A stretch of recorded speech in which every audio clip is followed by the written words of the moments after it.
Hi, and welcome to another episode of Mga huni ninyo. karon atong madunggan ang usa sa mga maanindot na pod nga awit ni Nyor nga iyang gidedicate ngadto ni Maria, the Queen Lady of Carmel, ug sa mga first Carmelite sisters who came to Cebu 75 years ago. Tungod kay karon atong gi-celebrate ang Diamond Jubilee sa mga madre sa Carmelite Monastery.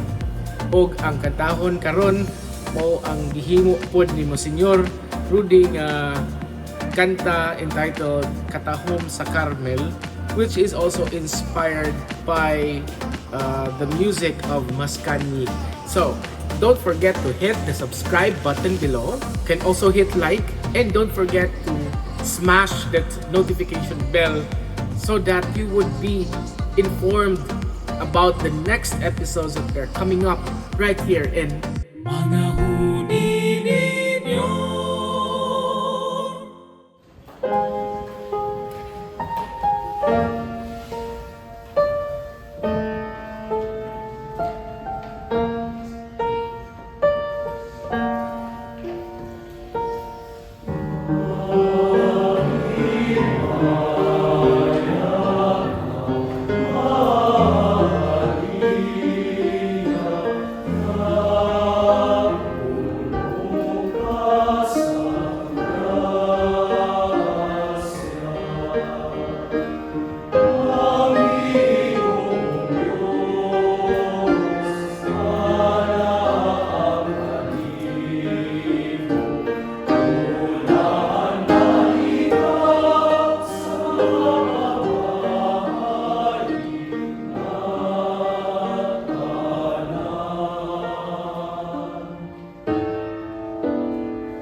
Thank you very much for watching tonight's episode, and I hope naganahan mo sa ato ang kanta ni Msgr Rudy ngadto sa Carmelite Monastery Sisters, which is entitled Katahum sa Carmelo.